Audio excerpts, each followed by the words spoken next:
In the early 1900s, deep within the United States, a small American community functioned as it always had. Families lived, worked, and planned their futures there. Then, without warning, the town emptied.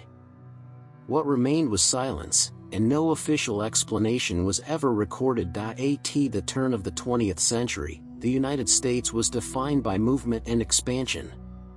Railroads cut through remote regions. Small towns appeared almost overnight. Many of them were built for a single purpose: mining, logging, industry. They depended on a fragile balance of labor, supply routes, and distant investors who rarely visited in person. This particular community was established in the early 1900s in a rural American region far from major cities. Its exact population fluctuated, but census fragments suggest several hundred residents at its peak. Wooden houses lined unpaved streets. A general store stood at the center. A schoolhouse operated 6 days a week. A church bell marked time for the town. Life followed a predictable rhythm. Men worked long hours. Women managed households, kept records, and organized community gatherings. Children attended school in the mornings and helped their families afterward. News arrived slowly, carried by mail or by travelers passing through. The town existed because it served a purpose. Nearby resources made it valuable: timber, minerals, or a railway junction. Official documents mention production quotas and shipments leaving the area. Pay ledgers confirm regular wages. Everything suggests stability. Local newspapers occasionally reference the town. Short notices. Births. Church events. A fire repaired quickly. Nothing unusual. No signs of unrest or danger. No warnings. But isolation defined the place. The nearest large settlement was days away by horse or rail. Winter storms often cut access entirely. When supplies ran low, the town relied on stockpiles. Outside authorities rarely intervened. Ownership of the land was unclear. Some plots were privately held. Others belonged to companies headquartered hundreds of miles away. Decisions affecting the town were often made elsewhere, without consultation. Despite this, residents invested in permanence. Homes were reinforced. Gardens were planted. Fences repaired year after year. Children were raised with the expectation that they would inherit this place. There were no evacuation plans. No emergency drills. No known threats. And then, records stop. Ledgers end mid-entry. School attendance lists freeze on an ordinary date. Church notes mention an upcoming service that never occurred. The town does not appear in later census documents. No official closure was announced. No disaster was reported. Only absence remains. The first indication that something had gone wrong came from outside. A supply shipment arrived on schedule. No one was there to receive it. The station platform was empty. The warehouse door stood open. At first, this was dismissed as a delay. Weather. Miscommunication. These things happened. But when days passed without contact, concern grew. A small inspection party was eventually sent. What they found was not destruction. It was abandonment. Homes stood intact. Doors unlocked. Furniture remained in place. Personal items were scattered as if daily routines had been interrupted. Plates rested on tables. Clothing hung by the door. Tools lay where they had been dropped. Animals were gone. Livestock pens were empty. No bodies were found. No signs of violence. No evidence of struggle. Food stores had been partially consumed, not emptied. Money remained in drawers. Personal letters were left behind. Important documents were untouched. The church was silent. Hymnals rested on pews. The schoolhouse blackboard still bore unfinished lessons. Chalk dust clung to the ledge. Investigators searched for tracks. Weather had erased most traces. No large caravan marks were visible. No rail logs showed mass departures. The telegraph line had gone quiet weeks earlier, but the reason was unclear. Rumors began to spread. Some suggested a quiet relocation ordered by corporate owners. Others whispered about disease or contamination. But no quarantine records exist. No medical alerts were issued. Local authorities filed reports.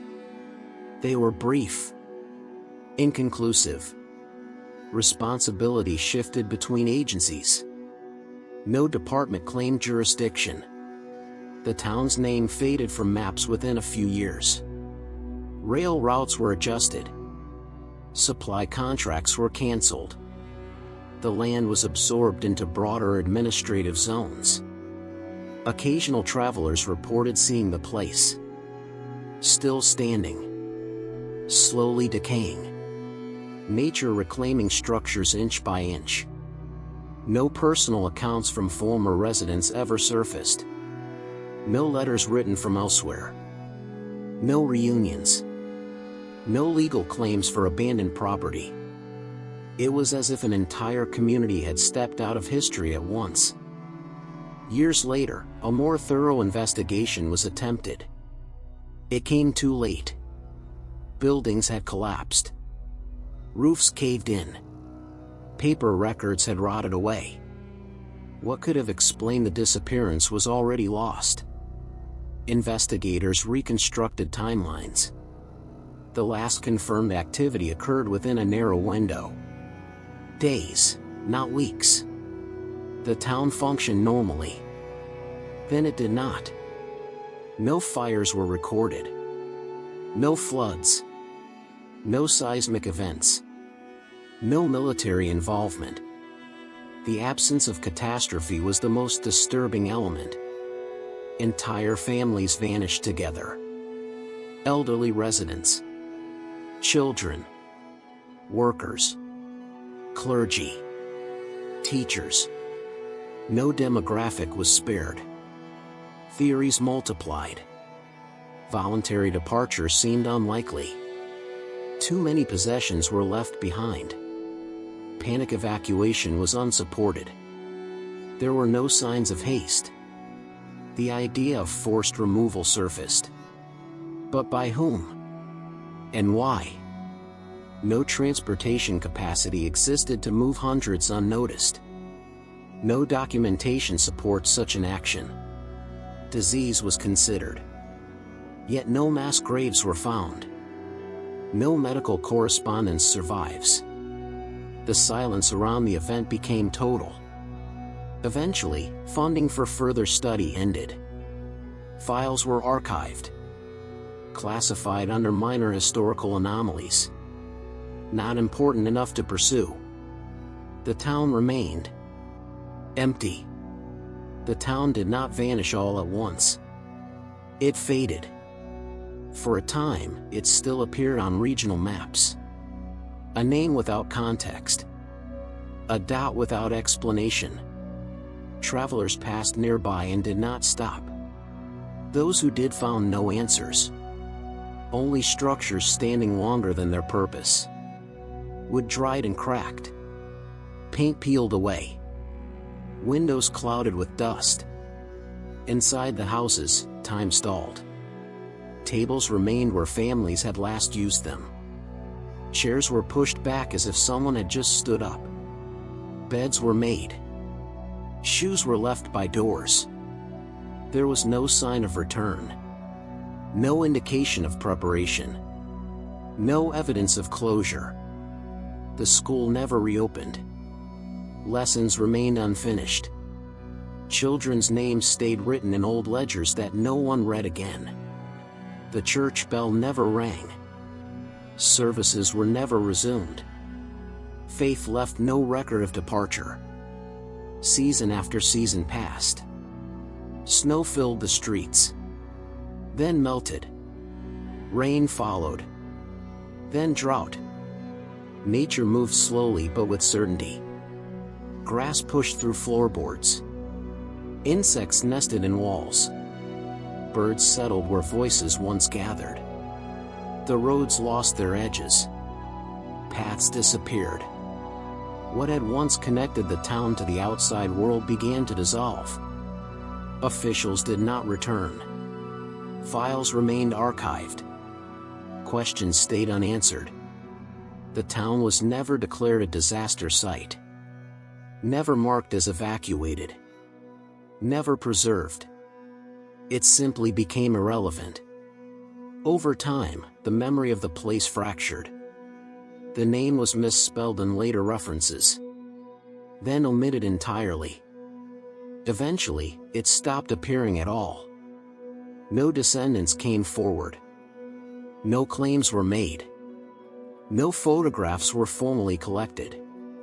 It was as if no one had ever lived there. As if the town had only been imagined. But the evidence remained. In wood. In stone. In objects that had no reason to exist without people. A child's toy. A ledger half filled. A code hanging untouched. These were not symbols. They were remnants. Years later, what remained was silence shaped by absence.